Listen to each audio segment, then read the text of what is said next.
right, everybody. Welcome to another episode of Head to Head Sports. I'm your host, Brian Parker, along with my co-host, Mr. Randall Hargrove. How you doing, sir? What's going on, B? Man, oh man. What a week. What a week. Woo! Ain't nothing like the NFL, man. Ain't nothing like the NFL. What a Monday night. I remember, I don't remember ever seeing so many Monday nights and even some Thursday nights just have so much drama. This past Monday night game was no exception. And, I really didn't know how it was going to go, considering how the uncertainty with Carson Wentz, how he was going to hold up on two sprained legs, and, I'm about to say Deshaun Watson, Lamar Jackson playing in prime time, and how that was going to go. And I was at a cigar bar and I was watching the first half of that game going, oh my God, I can't believe that Indy is just having their way with the Ravens. By the time I get home, I'm like, what the hell just happened? That was amazing. That was just amazing. I'm going to tell you what was amazing. I looked at the stat line for Lamar Jackson. That is one of the most amazing things I've ever seen in my life. 37 completions on 43 attempts. Wow. That is Madden level, rookie level passing. Mm-hmm. That is crazy, man. Yeah. He ain't supposed to be able to throw the ball, right? That's what I heard. Can't throw from the pocket. Oh, Lord. And, 37 of 43. 6 passes missed. 442 yards. 4 touchdowns. How many picks? 0. 37 completions on 43 attempts. Oh, God. That is insane. That's nuts. It's hard for me to do that on Madden. Right. Yeah, and he still ran 14 times for 62 yards and was the leading rusher on the team. So he had to do it with his arm. He did enough with his legs to make the defense keep him honest. Mark Meadows. Lord, now I'm thinking about politics. Mark Andrews actually appeared and made an appearance. 11 receptions, 147 yards, and 2 touchdowns. Marquise Brown, 9 receptions, 125 yards, 2 touchdowns. So, yeah, he was just spreading the love. He found, I think, 3, 4, 5, 6, 7, 8, 9 different receivers. I think Mark Andrews is still open. And as we get into it, we want to welcome everybody to our show. We just jumped in talking about Monday Night Football. We are definitely back for another week, talking about week 5 and looking ahead to week 6.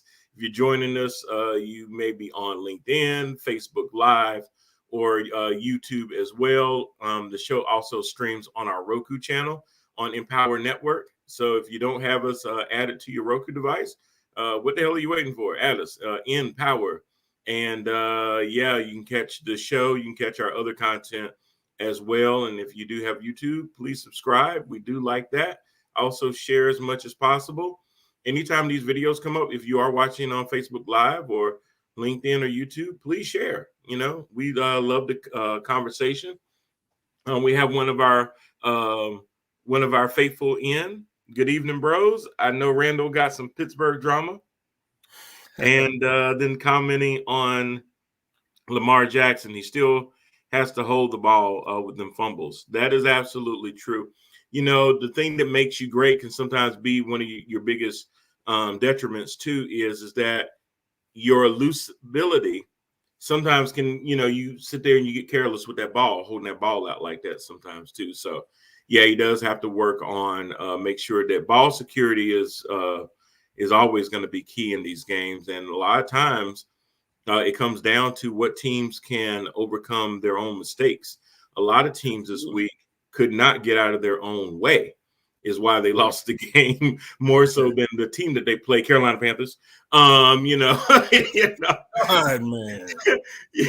So it's always going to be about, okay, let me just go ahead. Let me go on into my Carolina Panthers since Jeez. I brought them up. After I expected Carolina to probably lose to Dallas. I figured no Christian McCaffrey, we'd really have to catch him on a bad day to really lose. And they didn't quit, and I give them all the credit in the world for that. But I have said this, and I will consistently say this. I don't care what kind of defense you have. If your offense is terrible or poor, it can make an outstanding defense look mediocre at best. You will wear them out. They cannot continue to go 3 and out, bring the defense back, and keep asking them to make a stand and make a stop. Carolina had this lead at halftime. I wasn't feeling like it was a lead. And the reason I wasn't feeling like it was that much of a lead at halftime was because they kept missing out on other opportunities to build on the score. And the one thing that you do to a wounded animal, when he is wounded and he is dragging, you put him out of his freaking misery. And when there were times when Philadelphia looked like they didn't have nothing left in them, you gave them hope because you wouldn't put them out of their misery. They came back and they bit you, and that's really what happened in that game. And when your quarterback has thrown 5 interceptions in the last 2 games alone, bruh, the fan base ain't gonna stand for that. I'll tell you right now, you better get some act right in your life. Like this next game, you better ball out. You ain't got no choice. You got to ball out. You have to. Because we done seen enough of this. Yeah. 5 interceptions in the last 2 games. Look, you got the prime opportunity, Sam Darnold, to grab this thing by the balls and earn a contract here, a long-term contract here, right? But instead of doing that, the play over the last 2 weeks is opening the doors back up for Deshaun Watson talk. This owner is not going to settle for a mediocre quarterback. It's not going to happen. He's been on record for saying that. He's been on record for saying we're going to be involved in every deal. I think you've seen that over the past few weeks. We're grabbing players from pretty much any team that's letting people go. We're in those talks. So this particular owner is not the old regime. He wants a championship here, and he's not going to settle for average quarterback play. It's not going to happen. Right. I mean, he just went out and pulled Stephon Gilmore. We were talking about that, and I'm just like, I mean, they made the plan that by 4 p.m. that day they were going to go ahead and release him, and teams still had up until 4 p.m.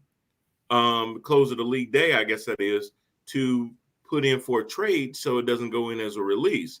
So instead of waiting for him to hit the trade, waiver wires, all that kind of stuff, and be one of how many teams vying for him, they went in and basically said, no, we gonna trade. And for them to do that is signaling that Carolina believes that there's an opportunity to win now.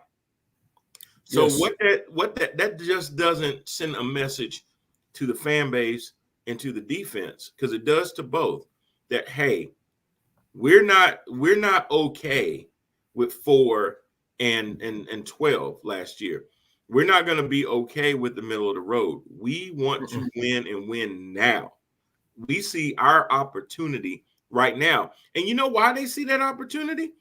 Because for everything Tampa is, they don't look like Tampa last year yet. Now, to be fair, Tampa the first 5 weeks of last season didn't look like Tampa at the end of the season either. But the NFC South, honestly, is up for grabs. I thought Tampa was just going to walk away with it. And it's not necessarily clear that they can win the division. It really isn't. So there's a chance there, and they want to win now. So what I'm saying to you, Sam Darnold, is, sir, what he's saying is that if he's willing to upgrade a defense that was already by some seen as a top 5 defense, and he's still adding pieces. If there are other opportunities to go out and get somebody where you end up with clipboard and ball cap duties, that was gonna happen. That's what's gonna Or happen. So traded for another piece. yeah, it can happen. It can happen. Sam Darnold, Davis Mills played better than you the other day. Yeah. Got to clean that thing up, man. And I won't put it all on Sam Darnold because that offensive line played a terrible game Totally. as well. Totally. Those I think we had Brady Christensen as the right tackle. He was beat Right. quite a few times. And on the left side, I'm forgetting who was over on the left side. They But moved. They moved. Didn't they move Moton from one side to the other so they could put Brady right. on Moton. that But side? even he got collapsed a couple of times, man. So He was playing out of position. yeah, Paradis got beat right up the middle quite a few times. So Yeah. there was some bright spots in that. Despite all of that, Chuba Hubbard went off, and I was glad to see that. The run game was there, but they just got to clean up that pass protection. Chuba went over for 100 yards again, 24 carries, 101 yards. Definitely had another back-to-back 100-yard game, which was key. And, the last time Christian McCaffrey went out, it was a blessing in some ways because it showed that there were other guys capable of carrying the load. But the problem even last year was we just didn't have a quarterback that proved to be consistently able to get them the ball. The running game was really, really good. Mike Brown did an admirable job in Christian McCaffrey's absence. Robbie Anderson did a really, really good job. It seemed like him and Bridgewater had a better connection than him and DJ Moore. Now, this year it's the opposite. It seems like when Darnold is getting the ball down the field, DJ Moore, playing in a contract year, is having a little bit more success than Robbie Anderson overall for the season. Big time. Big time. But even DJ Moore, 5 receptions, 42 yards. Absolutely unacceptable. That is your number one receiver. He should have anywhere between 8 to 12 catches a game. He should be in the 75 to 125 yards a game. He's your number one receiver. He still was the number one receiver with 42 yards. Ian Thomas was second with 40. Chuba was third with 33. Robbie Anderson, your number 2, was fourth with 30. That is absolutely terrible. Absolutely terrible. Yeah. So yes, there was a lot of fingers to be pointed. But Sam Darnold, you got to stop trying to. You can't zone in on a receiver, and you're making these DBs look really, really good. You may try you added to the legend of Trevon Diggs. You even made Philly look good by throwing another 3 interceptions. They ain't had that all year. And what you're basically doing though is you're not looking anybody off. You're making you're doing your reads. You're going through your reads. The cornerbacks are baiting you into these throws. And you know why? Because they've seen enough film, and Trevon Diggs probably showed them that if we play off just a little bit and then jump on that route, that's how they're getting you. They're timing you. They're making you think that they're going back in coverage, and then they jump right back into the route and jump right in front of that ball.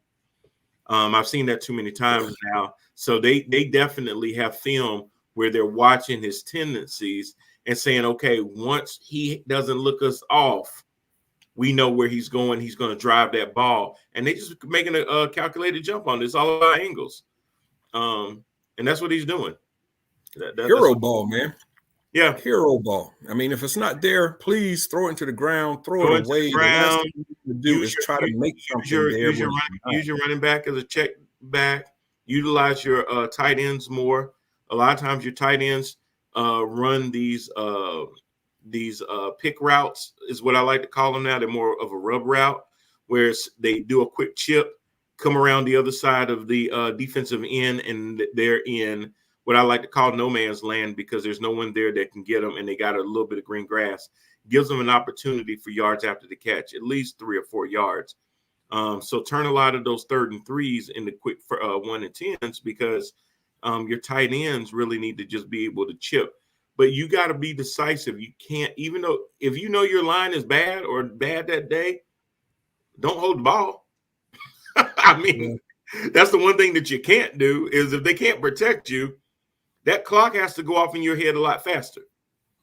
Some days you have Yeah. to do like Aaron Rodgers, and I'm not comparing him to Aaron Rodgers, but some days when you know your line isn't holding up, you know that you got 1 second, and if you can't get a quick slant route or something like that to make the defense play honest, then you're going to have to sit there and use your legs. And he's proven he can use his legs. So how about Joe Brady? Let's see a few more rolls. Let him roll to his right and see if he can get something open down the field. You have to be when your line isn't good, you have to use these things to be able to extend the play. He can't just stand in a pocket that is collapsing over him. Why? Because if he holds the ball up this high, it's a fumble. It's going to be on the ground. They teach that now in these practices, punching balls out and everything else, slapping them down, because that means he's going to lose control that way. It's a wet ball in a lot of times, so you got to account for that too. They know this.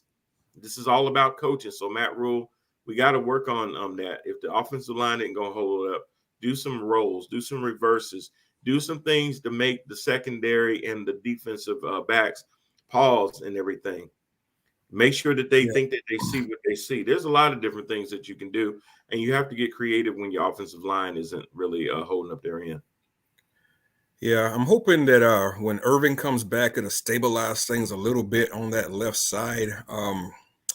Because right now, just the line in general, man, the last two games have been bad. And the last game was even worse than the Dallas game. And I guess Darnold is paying the price for that. But, that line, I mean, we ain't going to sign nobody else. We're not going to sign nobody else on the line. So we have what we have. We got a long season to go. So got to come up with some kind of creative ways to keep defensive honest. The run game was there for Carolina. That should have helped out Darnold a whole lot. But I guess the thing to me that's frustrating for the Panthers too, and I'm starting to see a trend that I do not like, is they come out smoking in the first half. And then in the second half, it's conservative ball. And I can't stand seeing that, man. I cannot stand seeing that. When you got a team down, as they were just had their foot on the neck of Philly for 2.5 quarters, you got to go ahead and end them. Get that final drive that's going to make them quit. The Panthers have not done that. They got a history of not doing that, and it's reared its ugly head again in the Philly game. We had no business losing that game. Yeah, it was 15-6 at halftime. Yeah, no business losing that game. You got outscored 15-3 in the second half. Yeah. How? And even when you go back to the Jets game, same thing happened with the Jets game to open up the season. Came out smoking in the first half, had the Jets in a position where one more drive would have killed them. And instead, that became a game in the fourth quarter with the freaking New York Jets. That is unacceptable too. Panthers, we got to find a way to fix that. And just to drill that down just a little bit more, listen to this. First downs, Panthers 17, Eagles 15.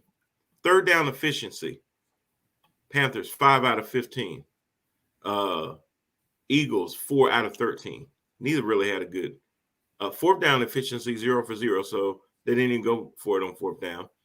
Eagles tried one time and didn't make it. Total plays, 70 from Carolina, 61 from Philly. Sacks allowed. Carolina allowed 3, Philly allowed 2. Now, here's the thing. Penalties, 9 penalties for 69 yards. Philly, 6 penalties for 60 yards. And then the last thing that should have been more of an indicator, but see, this is how turnovers can affect you. We threw 3 picks, but time of possession, 35 minutes to 24 minutes. You had the ball in your hand more than they did. Yeah, it's crazy because all of those numbers that you're reading lean towards Carolina advantage. But when you throw turnovers in there, when you throw a block punt in there, a block punt is going to do nothing but inspire the losing team. And that is exactly what happened, man. Exactly what happened. That block punt, hey, it's a new ball game. It's a new game. It's a new game. Mm-hmm. So, Panthers got Minnesota this week. I'm hoping that they could break that 2-game slide that they're in and get back to some basic football, fix that offensive line. Let's get Robbie Anderson involved in the offense. Maybe McCaffrey comes back this week, maybe not. But if he doesn't, Darnold, you got to do a better job of protecting that ball, or we're gonna be losing. I'm gonna be honest, and even if he comes back, I know. See, the problem is they have to learn how to start protecting McCaffrey from himself. It's funny. It's funny, Ram. I play Madden, and I forgot what year of Madden that I have, but I play with the Panthers, and McCaffrey is my running back. Do you know that I've played probably 6 or 7 seasons with McCaffrey on Madden, and he's gotten hurt every season? Madden is accurate, ain't it? I was just thinking about it the other day. I was playing. I was like, you know what?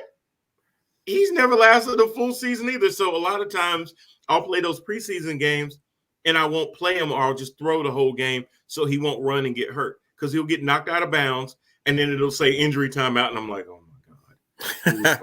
Already know what name they're going to call. And they'll say dislocated shoulder. It'll say something about his ankle and he's out 5 to 6 weeks. And I'm like, holy hell, I can't even win on Madden with McCaffrey. So I was just thinking how crazy that is. So your Pittsburgh Steelers actually won a game. So congratulations. They beat the old Denver Broncos, and it was kind of crazy because Teddy had a better line than Ben. I mean, he was 24-38, 288, 2 touchdowns, 1 pick. Ben was 15-25, 253, 2 touchdowns, no picks. The difference in the game, obviously, was Najee Harris, 23 carries, 122 yards, 5.3 yards to carry. Look, when the run game is there, and Pittsburgh is going to need this every single game. When that run game is there, it takes the pressure off Ben to make, the old Ben come out again. Mm-hmm. Najee Harris gave Pittsburgh comfortable second downs, 2nd down and 4, 2nd down and 5, 2nd down and 3. Hey, Steelers could work with that all day long, no matter how good the defense is. So when Harris is running the ball like that effectively, them linebackers, they can't just fade away into the back and wait for the pass. It's going to happen. They got to respect the run. They got to come up and respect the run. And Big Ben had himself a good day. That's Bridgewater. Yeah. Bridgewater on the other end, you were saying something about his stats. And this is the other thing that irks me so bad about these teams. When you come out with an aggressive defense for the first half and even the third quarter, and you have yourself like a 10 to 14 point lead, and all of a sudden you want to play prevent. I cannot stand prevent defense. I mean, if you up by like 20 some points, fine, play prevent. But why play prevent defense when blitzes have been working the entire game, and all of a sudden you're handing over teams 5 and 8 yard chunks because they're not dumb. They're not going to try to pass into the prevent. They're going to pass in front of it. Yeah. So you're handing it to them. Yeah. Put Denver right back in the game, man. So yeah, that's where Teddy's stats. That's true. That's true. And playing not to lose instead of playing to win, I've never been a fan of, especially as a Carolina Panther fan, and watching, going back as far as Dan Henning doing that kind of crap, being very, very conservative with play calls and stuff like that. This league is now going into analytics and taking more chances and things like that. And I've always been of the mindset that when you have your foot on the net, you don't take it off. You don't. You want to beat them into believing that there is no chance of coming back. No chance. And if you can do it before halftime, to where they go in that locker room, they come back out and they're like, man, I don't care what he just said. We got no shot. That's what you want to do. You want to crush their hopes that day. Anthony Price says, but they lose Juju. Yes, they did. Juju did get taken out of that game, but Chase Claypool did step up in his absence. 5 receptions, but had 130 yards, 26 yards catch. Amazing. Deontay Johnson, 2 receptions, 72 yards. Najee had 2 for 20. So he did find some other receivers. He did spread it around a little bit. Ebron got into it. Ray McLeod caught a pass. We got rid of old Ray out. He fumbled a couple of punts and stuff for us down in Carolina, but I'm glad to see he caught on to somebody else. But yeah, Juju had only 2 receptions and 6 yards before he was taken out of the game. So, but yeah, seeing a little life from this team. He's going to be out all season too. Going to have shoulder surgery. I'm not sure exactly what happened with that play where he got hurt, but man, when he took his helmet off, you could tell him he was in some serious pain, man. So, well wishes for Juju. It's time for James Washington now to step up to fulfill his role. Yep. I think that we're going to sign Anthony Miller from the Bears as a extra wideout. So we'll see how that plays out. He's a good blocker, so I think he'll fit right in with the Pittsburgh scheme of things. Yeah. You know what, B? It was so funny watching that game too, because I got to see the old Teddy Bridgewater in Carolina for the first half. Check down King was out. Check, please. It was so funny, man, because like I'll be watching the game and I was amazed at the amount of passes that didn't even leave the TV screen. Like, you know, how the screen has the pan open, right. And you know, follow the ball. Yeah. It didn't even have to leave the screen, man. It was like pass to the tight end, pass to the running back, 5-yard pass to the wide receiver. Ball never even left the screen. I was rolling. Wow. So Anthony just asked, is this the last year for Juju in Pittsburgh? It's a great question. Juju did sign a 1-year contract, $8 million contract this past March. So he's a free agent next year. Yeah. Last year. He will not be back. Ben will not be back. Juju will not be back. I'm not in the front office, obviously, but I cannot see offering Juju Smith-Schuster a multi-year extension when we could get the same production out of a new signed rookie. And Pittsburgh signs and finds wide receivers like it's nobody's business. Yeah. So I can't see them doing that for Juju. And honestly, you know, Rand's going to choke me if I say this, but their draft position is probably going to be middle of the road for next year. We'll see about that, Brian. And I think that they'll have a good shot to either trade up or even stay where they are and have a decent receiver fall in their lap. I honestly believe that what I would do if I were them, I'd trade out of that mid pick and get me a decent second round receiver and an offense and some more line or something like that. Yeah, I would address 2 things with if you get a mid first round pick, which I'm thinking they will. I think that they should trade it. They should trade it and take care of more needs instead of going for a flash player.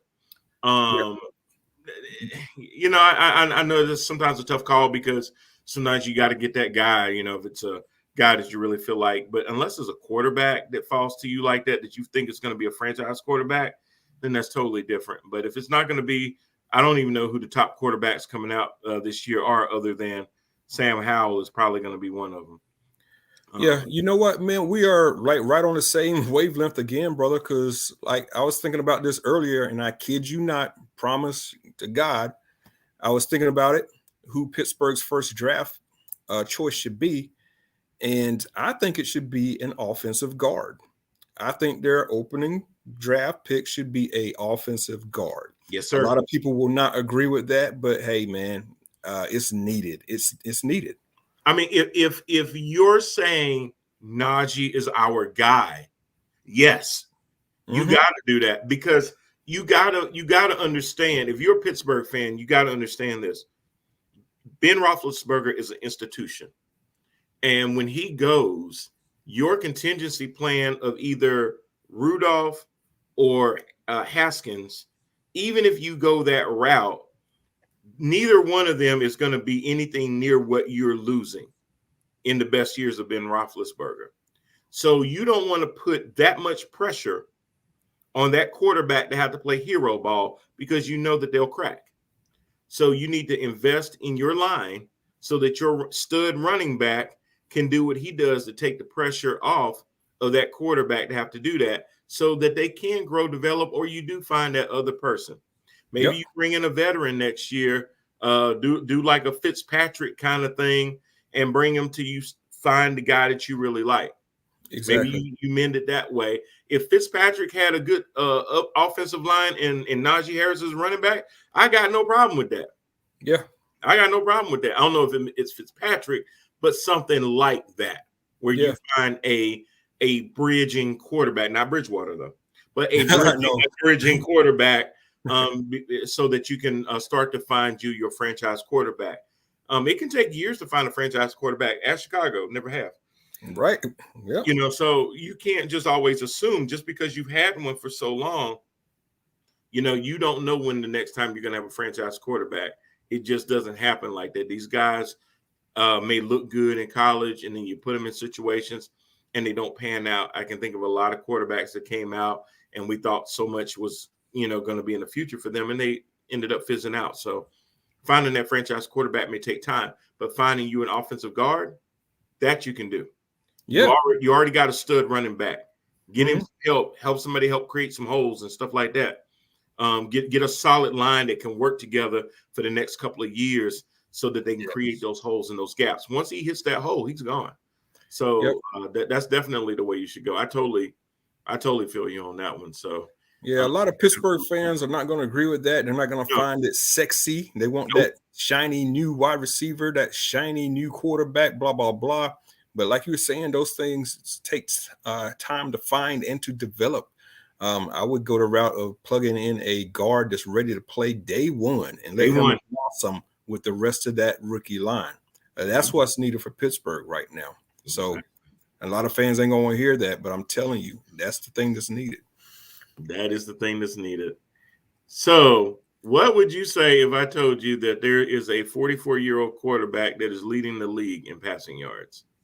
It's insane what he's bionic. He's bionic. He's a cyborg. That dude is leading the league in passing, and he's 44 years old.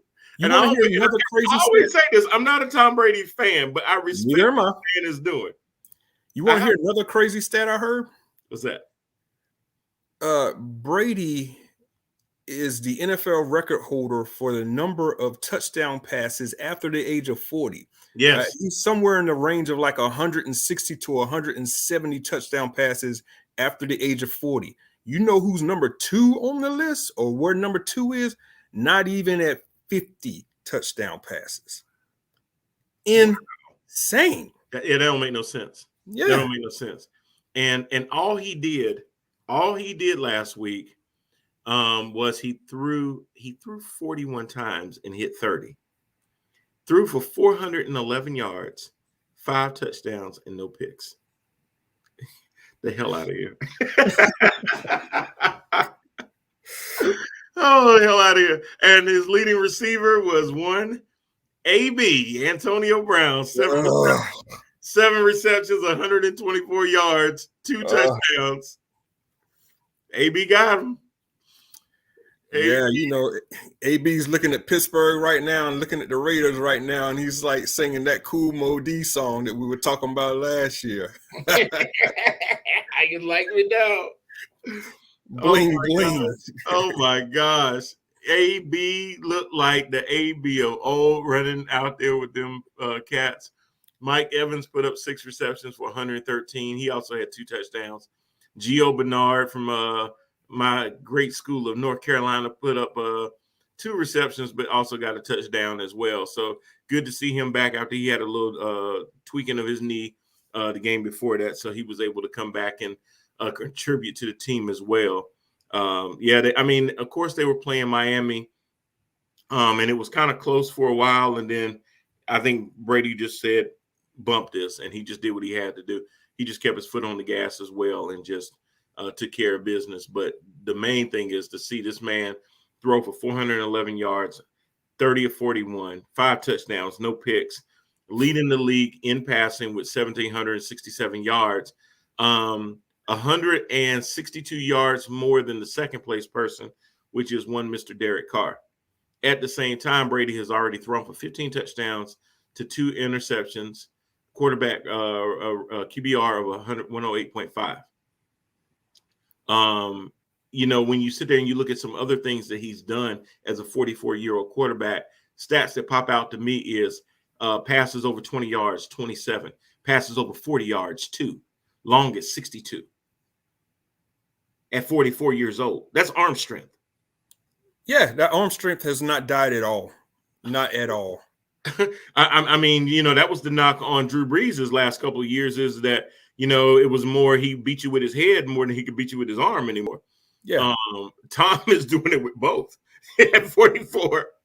He's never been mobile, so he's never really beat you with his legs, but he's always beat you with his brain and his arm, and he's still doing it at a very high level. So when you got folks like Matthew Stafford, Justin Herbert, Kyler Murray, Patrick Mahomes, Josh Allen, Kirk Cousins, Dak Prescott throwing the ball around, Brady's number one.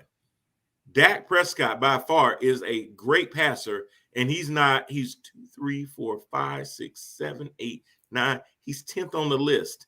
Only 2 yards more than Sam Darnold. Darnold is 11, but he's 3 yards from being 10th.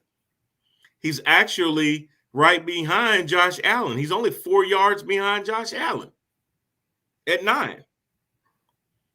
So Brady is 401 yards more than Sam Darnold and Dak Prescott. That's a game, a good game. That's crazy. So insane stat, man. Tom Brady, just keep rocking it, dude. Represent all us 40-year-olds. That's why I love him. I'm 40, and I know good and well, hell, I couldn't do that. So I celebrate it every single time I see he's representing all us old people. Talking about representing, man. Buffalo went to Kansas City and did a thing. Look, that is the other kid that I am following. Mr. Josh Allen, that is my dude, man. And I am far from a Buffalo fan, but you have to respect the work ethic of that kid. I mean, he came into the league, he had accuracy issues, decision issues. Yes. He's overcome all of that. And to see what he did to put his heart on the line against Kansas City, out there leapfrogging defenders like he's a running back, putting his body on the line. Yo, man, that kid wanted that game since they lost that AFC championship last year. Mm-hmm. So it was kind of good to see him get it. I'm glad to see that he got all that money and then you're still seeing good play from him. Sometimes when they get that money, Jared Goff, then you don't see that player that earned that money anymore. I mean, I don't know. I can't really think of too many other players like that, Carson Wentz, that when you sit there and you get that money like that, then you're just like, what happened to that guy? I mean, I'm thinking, did that ever even happen to a running back for a while, Zeke Elliott? You sit there, you start paying people, Todd Gurley, and then you don't ever see this stuff anymore. I'm sorry, my name dropping, they're just falling out. Man. You got me wanting to switch over to the NBA, Boris Diaw. What's my man's name? Oh my God, he stayed on the Hornets for so long. Nick Batum. Nick. Oh my God. Oh, if that ain't never been somebody that just said, "Hey, just give me the money, man. I'm just here for the contract." Oh my highway robbery. He deserves a charge for what he did to the Hornets. Yeah. I mean, hell, ain't Bobby Bonilla still getting paid? All right, I've covered 3 sports. So yeah, but Josh Allen, I mean, he just, and again, he kept putting pressure on Kansas City. You're not going to beat us with field goals. You're going to have to get touchdowns. If you don't get touchdowns, we're going to get touchdowns. Josh threw for 3. He ran for 1. He ran for almost 60 yards in that game. He was the leading rusher in that game. And how many turnovers? None. 0. Protect the ball, you win the game. In contrast to that, since you mentioned that, my man Patrick, I'm not gonna be one like people said with Baker Mayfield talking about he making too many of them damn commercials. But I'm seeing better commercials than I'm seeing better play right now. Yeah, Kansas City's in a strange position. 2-3. They ain't been 2-3 in quite some time. We're Mm-hmm. gonna see how they dig out of this one, man. But I tell you what, who's looking like the new Mr. Mahomes this year is in the same division. You know who I'm gonna say. Oh my God! Woo! I gotta apologize. I told you every single week. I'm like, I don't know, I don't know, I don't know. And Kyler Murray just keeps saying, "Well, I don't give a damn what you know." ain't talking about him though. Oh, Talking wait, about wait. the AFC West. Oh. Mr. Justin Herbert is Herbert. the Yes, Lord. I'm freaking sorry. Yes, truth. Herbert. Herbert is just he's a machine. This guy's just I mean from day one he comes out and he does his thing. That was a complete shootout. The Yeah. Browns Chargers game. Oh my, and he led them on the game winning drive. That was just amazing. That game back and forth. You know, Baker Mayfield did do 23 or 32, 305, 2 touchdowns, no picks. But then you got that bad man, Justin Herbert, 26 of 43, 398, 4 touchdowns, no picks. Oh, and he ran for 29 yards too and a touchdown. So he accounted for 5 touchdowns. He ran for 1 and threw the other 4. So Anthony says, is it crazy Lamar Jackson is number 5 in passing and 8 in rushing as a quarterback? LOL. It is crazy. And if he keeps this up, we're going to be talking MVP crazy because I don't care what nobody say. And I'm a Steelers fan. I hate the Ravens. Let's make that very clear. I can't It stand is noted. But I give props where props is due, man. And this kid right now is playing at MVP level. Now, I don't know if it lasts all season, but right now, the Ravens are at the top of that division just based on his play. They've lost, I don't know how many running backs, how many defenders, and based on what Lamar is doing, he has them winning. And it was him that brought them back from the loss the other night that they should have had. Insane numbers again. I can't get out of my head. 37 completions out of 43 attempts. I don't know when I've ever seen that. From somebody who is considered not a passer. Right. And he's ending all of that. Lamar is the running back. Well, he's always been the running back, right? Yeah. He's always been your RPO option. He's always been the one that when he puts the ball in the belly of the other running back, you got to make sure that it's still there because Lamar will bounce out on the edge and just make you look absolutely crazy. So he's always kind of been the focus that way, but it's always because there's been a threat that he could have left it in the belly of the other running back. But like Rand said, you just depleted yourself. One running back down, another running back down, another running back down. So he is the only running back really from that team last year. Now they have other guys in. Of course, they've got Latavius. They've got Le'Veon, right? Yeah, I think he done a little something with them. He ain't had a major role as of yet, but he's on the team. Yeah. And he says, but he fumbles the ball a lot. That's his weakness. It is. And to that point, though, it just hasn't come back to bite them yet because they've been able to overcome it most of the time. They did lose that Monday night game to where he did fumble at the end. I'm trying to think what game that was. And they didn't overcome it. So you're right. Ball protection is always going to be key, especially for somebody that runs with the ball so much. The problem is this: he's not a running back. When they go through running back drills and things like that, and everybody's trying to slap the ball out of your hand, and they teach you how to carry the ball and stuff like that, he don't carry the ball like that. He barely tucks it. He keep it out. Yeah. Because he's always been the fastest guy. So if you can't catch him, you can't knock it out of his hand. And that's what he counts on is that, hey, I don't have to worry about protecting the ball because ain't nobody going to be 10 yards within me. But that's not always going to be the case. So he does have to change his mentality. It's just like trying to get a running quarterback to embrace the idea of learning how to slide. And a lot of them that can't do it, they look awkward when they do it. Hell, it look like they're going to hurt themselves trying to slide more than if they just stay up and take the hit from running. I used to watch Cam Newton try to slide, and it looked like it was so unnatural to him. I've seen other guys just try to go down and it looked like they had no idea how to slide. They didn't need to go to a baseball clinic or something and learn how to slide because they have no idea. No idea. Wasn't it Flacco like 2 years ago that actually injured himself trying to slide? Slide, yes. Yeah, he had to come out for a few plays. He said, "LOL, Daniel Jones." Absolutely, yeah. He don't know how to slide either. Hell, no.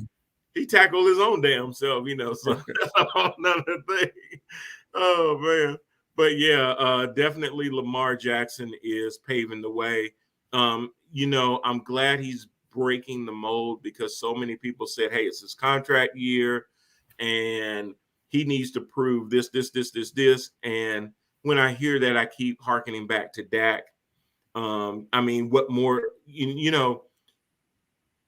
to what he provides to his team is what he provides to that team, just like what Dak provided to his team.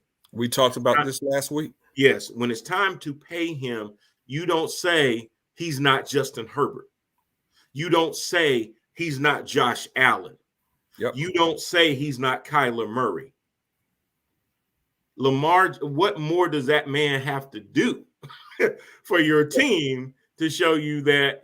All you got to do is ask yourself this question. If you take Lamar away from that team, there you go. What do you have left? There you go. That's all you got to ask. And I'm going to take up for Lamar a little bit because I think this is the second person that said something about the fumbles. And again, let me preface this by saying I hate Baltimore. But I'm going to take up for Lamar a little bit because, he does fumble a lot. And because of those fumbles, they've lost some games. But who's the main reason why they're in the game in the first place? Begin with, right? Yeah. Right. Who makes it hard for the opposing team to scheme for you all week? Yes. Because they don't have anybody on their practice squad or second team that can emulate what he does to you. Yeah. He's special talent. Yeah, Anthony says, as good as Lamar is, nobody will say he's the greatest if he doesn't win a Super Bowl. Well, and I mean that's going to be true for a handful of players. I mean, ultimately, you're going to be judged by how many chips you got. Always. But you know what? Steve Smith didn't win no Super Bowl, and he going to the Hall of Fame. Yeah. So yes, there's some truth to that. He may not be considered the greatest, but he will be up there when it's all said and done. I honestly believe that. And I am no Ravens fan either, but I am a fan of greatness, and my eyes tell me that he is destined for that. If he does not make a Super Bowl, it is not really, my opinion, it's not going to be so much because of Lamar. It's going to be because Ozzie and them didn't get him enough help. Yeah. And I don't want to believe that because I know how committed they are. And I've never questioned Ozzie Newsome at all, but they got to get him some help. Now, Dave Gettleman, all day, every day. So let me know. There are some GMs out there that I wonder why they still have a damn job. Dave Gettleman is number one. Number one on my list, too. Yeah. He just knows how to say hog mollies and get everybody all up in a ramp about that. Yeah, overreach for draft picks. You're right. Just overreaching. So, you're speaking of New York, I mean, they're just doing some craziness. I mean, they lost Saquon, Galladay, and Daniel Jones in the same game. Daniel Jones has a concussion. Saquon tweaks his ankle. I forgot what happened to Galladay, but he gets knocked out of the game too. Your wide receiver, Shepard, he's out too. Hamstring. Yeah. And there's been a lot of hammies this year. Yeah.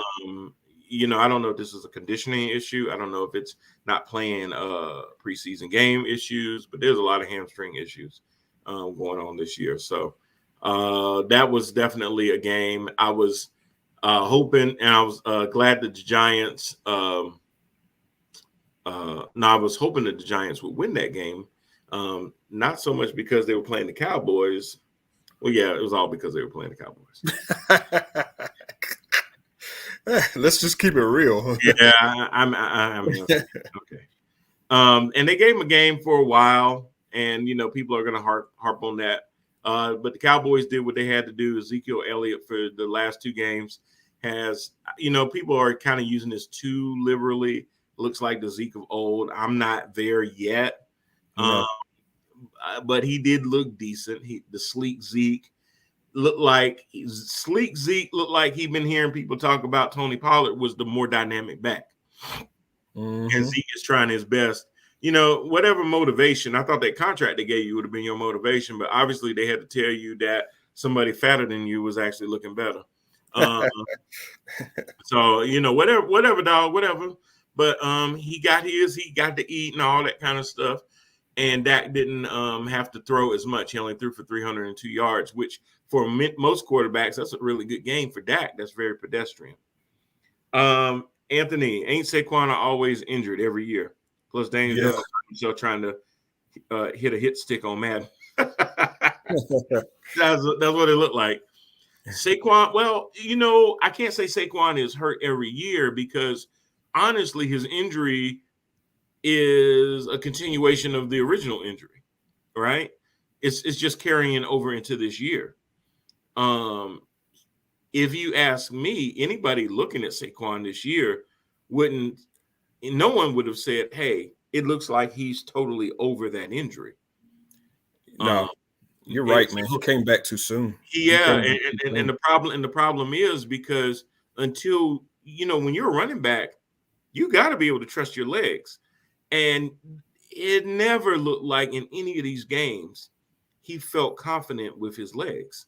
That he felt like, hey, I have total belief that my legs aren't gonna let me down. What's up, fellas? What's up, CJ Jones? Oh, CJ gonna make an appearance because I just mentioned these damn Cowboys won and everything. So I'm sure I'm about to get a whole bunch of how about'ems and everything like that. Yeah, we talking about your Cowboys actually beating up on the Sisters of the Poor. So as I have already stated with Dallas is going to win north of 11 to 12 games. Not because they're that good, but because their schedule is. They don't have a lot of games in front of them that I'm going to perceive as challenges.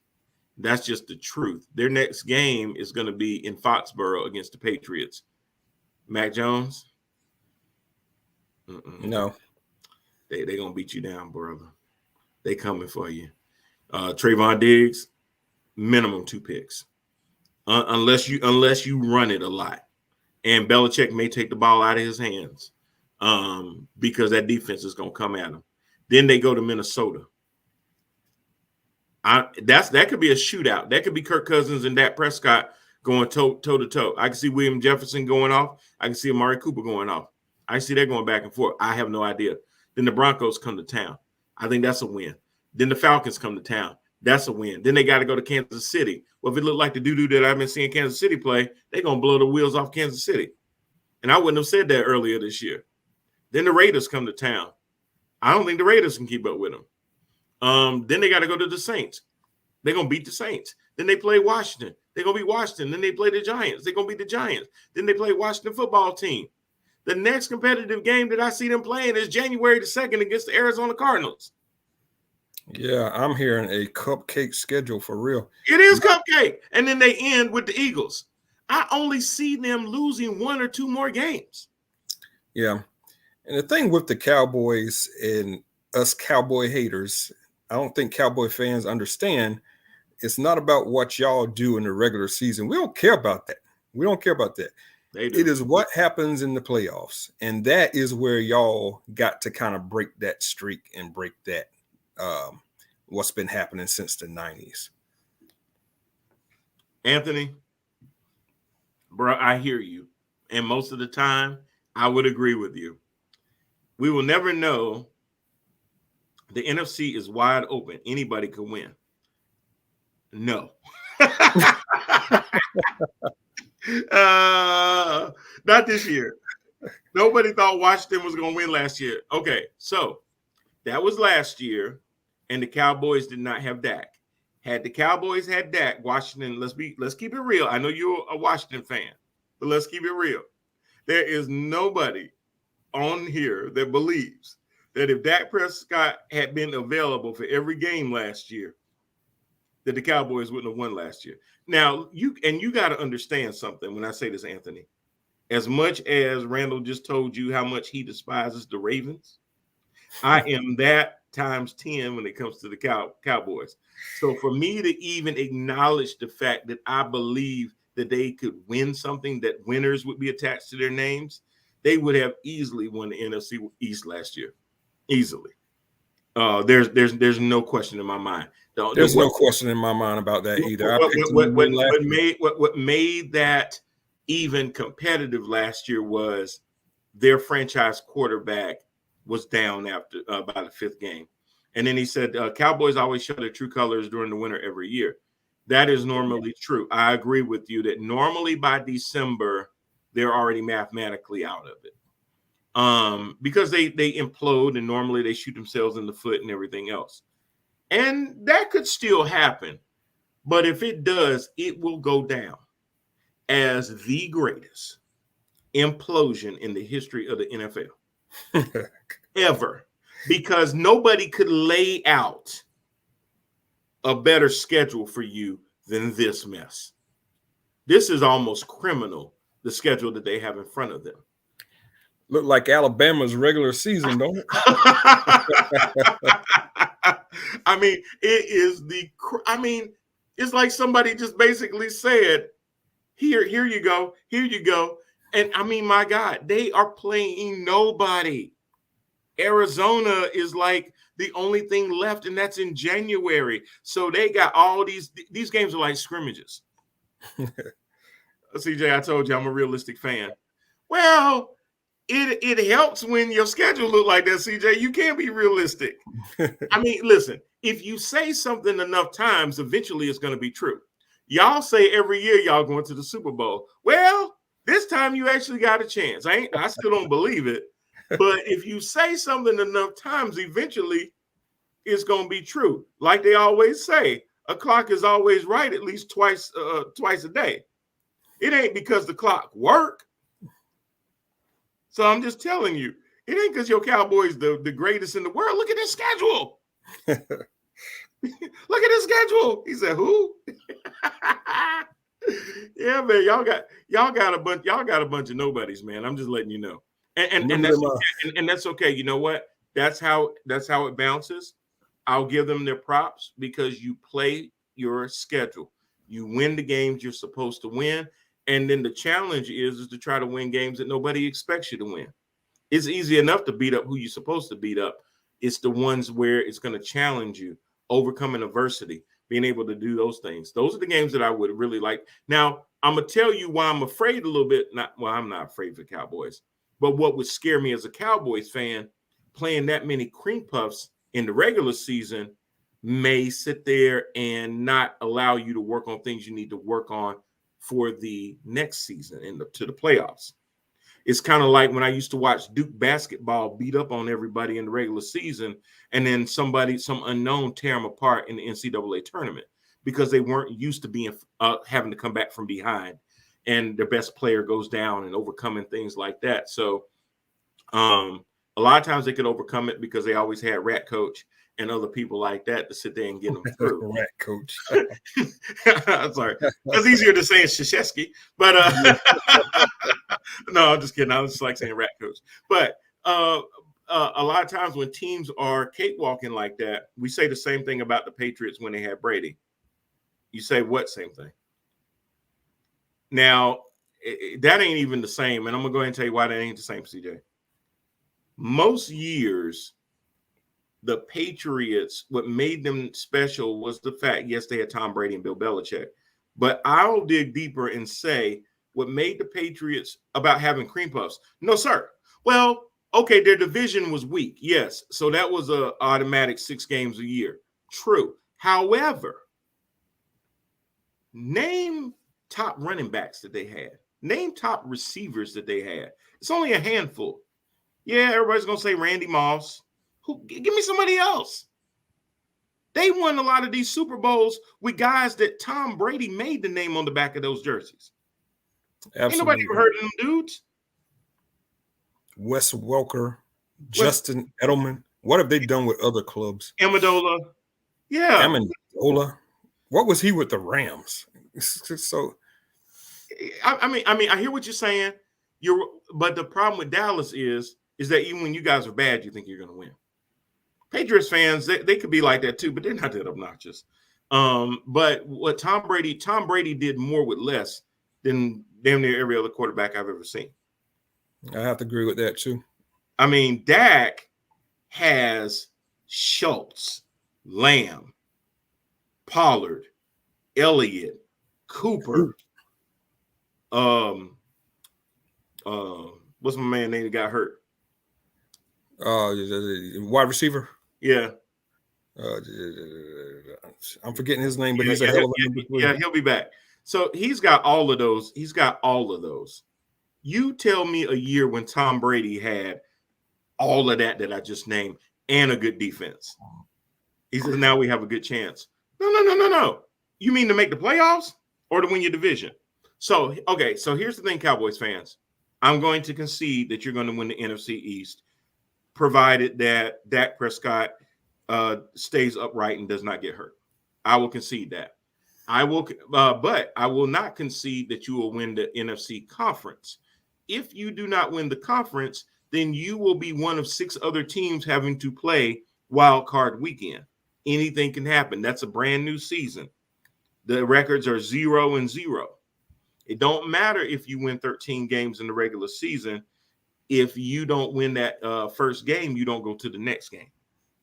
Okay. So do I believe that you'll make the playoffs this year? Yes. Do I believe you're going to win the first playoff games? Anthony says Cowboys will win the NFC East and win one playoff game. That's it.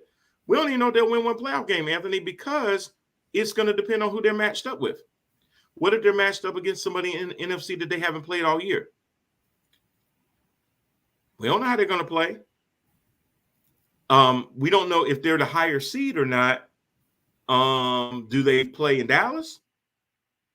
Do they play somewhere else? So a lot of that is going to be determined. Do I believe they have enough to win the NFC East? No question. Because I believe that they will own the other teams in their division, and right there, that's 6 wins right there. Easy.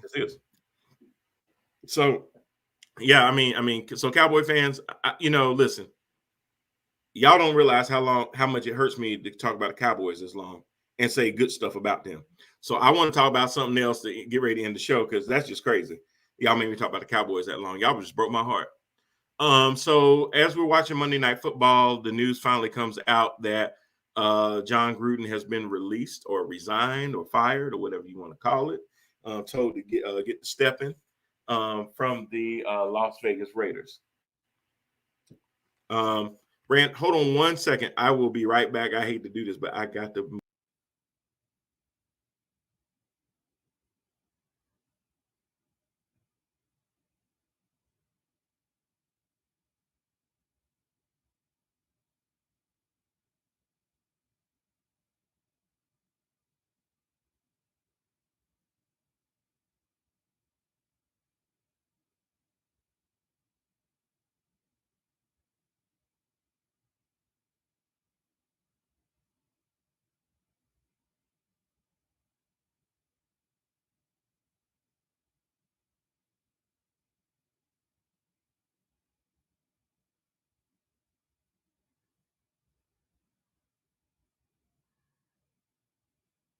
I'm so sorry. Had to leave for a live show. That is crazy.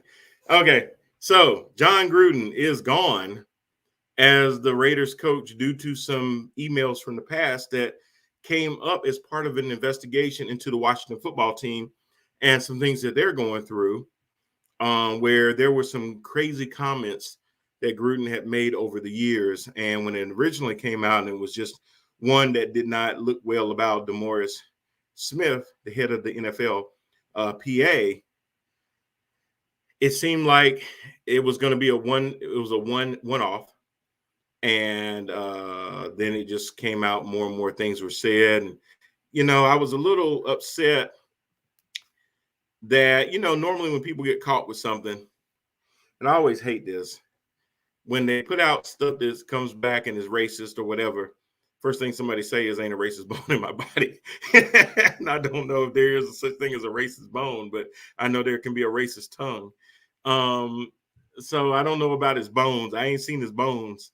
But I know that if he's the one that typed that email, then he at least got a somewhat racist tongue and a misogynistic tongue and a homophobic tongue. And his statement was just so Bush League, talking about I didn't mean to hurt anybody. I'm like, well, hell, who didn't you offend in any of them emails? Other than straight white people. So that's only what you missed.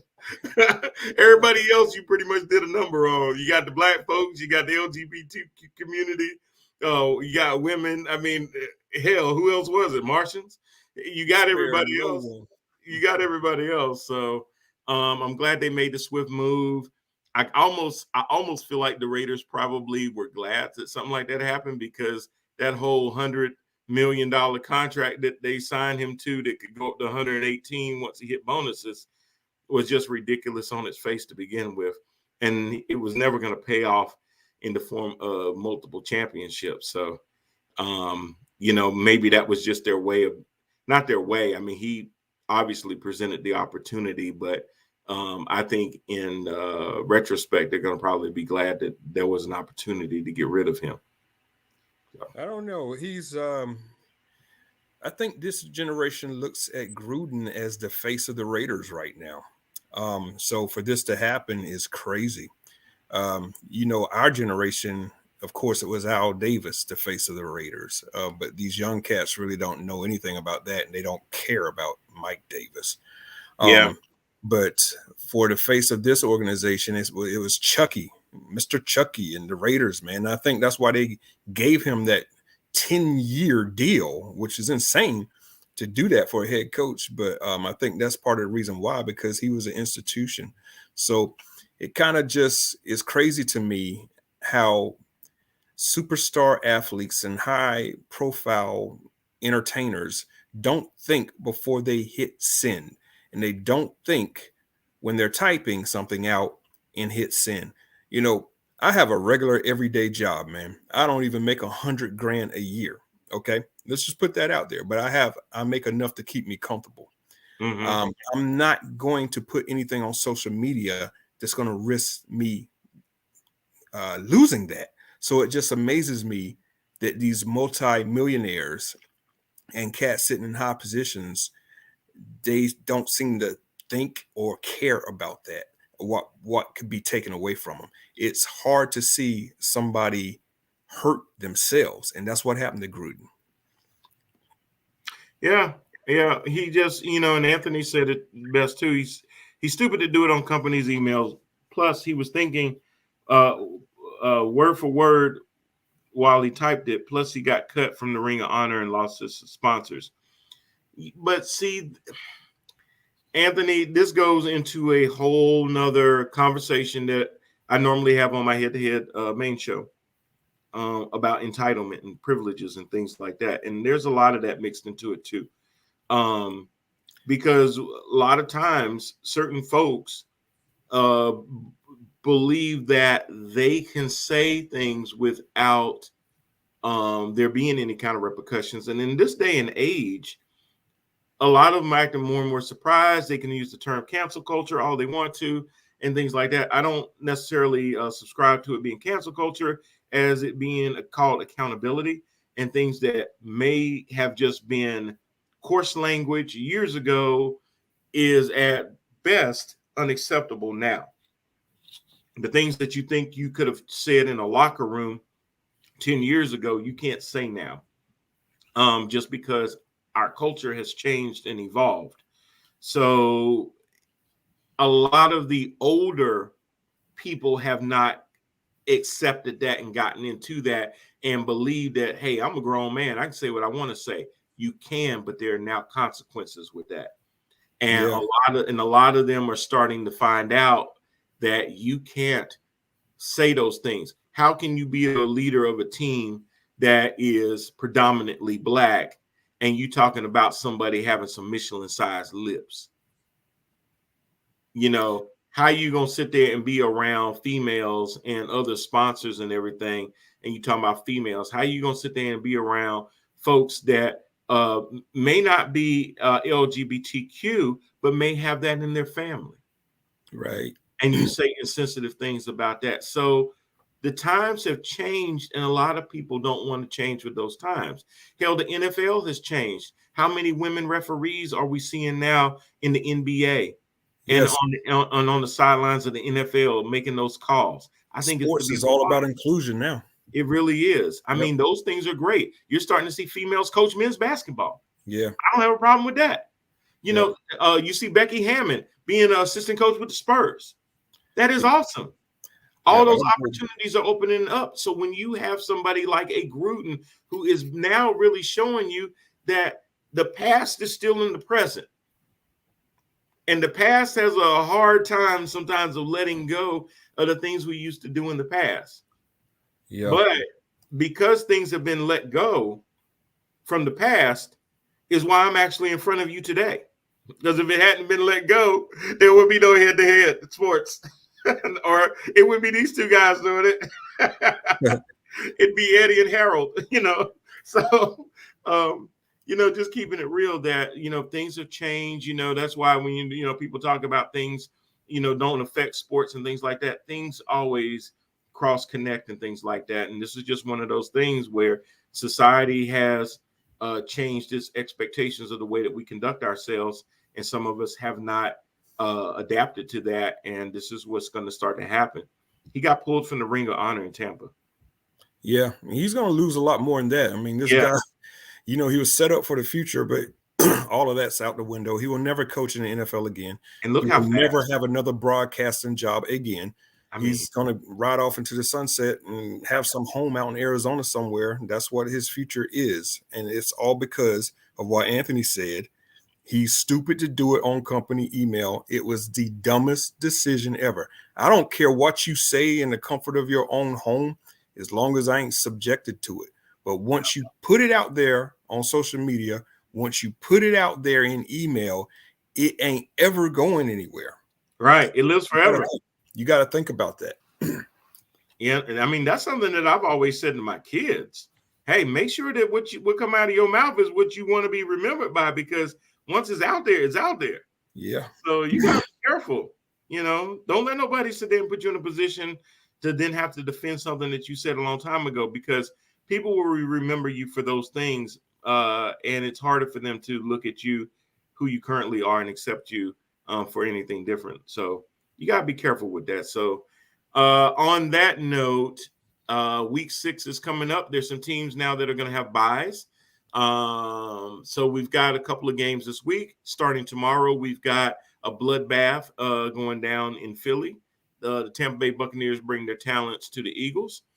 It's going to be a short week for the Eagles and for the Bucs, but I believe that if there's a team that's best able to handle a 4-day short week, is going to be the Bucs. So I'm kind of seeing them roll in that game. The Ravens are going to be welcoming the Chargers. That should be a good game as well. That's going to be a 1:00 game on Sunday. Can't say as much for the Giants, who get to have the Rams come from the West Coast to deliver that beatdown. Green Bay goes to the Bears. That could actually be an interesting game, because the Bears defense has shown some life, and it seems like they put in a better game plan for Justin Fields. I almost forgot his name. And then the other game that I was looking at is Seahawks and Steelers. That's going to be the Sunday night game. Geno Smith is going to be leading the Seahawks over to Steel Town. So we're going to see how that game works out. And then the Monday night game next week is going to be Bills against the Titans in Tennessee. So we'll see how much that bad man Derrick Henry is going to hurt the Bills. But I contend that it's probably going to take more than Derrick Henry to stop the fast-moving Bills. Emmanuel Sanders just showed up on the scene, and him and Josh Allen have a good relationship, as well as Cole Beasley and Stephon Diggs. So them guys are doing big things. Any particular games that you're going to be looking for? Yeah, of course, I'll be looking at Steel City in prime time. They have to get back to 500. And these cats of mine, they got to break that 2-game losing slide. They must win against the Vikings. They do. Because if not, If not Sam Darnold, Cam Newton will be back. No, I'm just kidding. Just kidding. But maybe you should. Can't be worse. But anyway, well, that's going to be our time. Catch us next week when we recap week 6. And share the show. I mean, it's going to be on Facebook forever, just like Jon Gruden's emails. I don't know which one will last the longest, but the show will be out there. So please share it to other folks. Let them know that we'll be back next week. Same time, same place. I'm Brian Parker with Mr. Randall Hargrove. Thank you very much, sir. We will see you next week. But we will do this all over again, man. Y'all be good, and we will see y'all next time.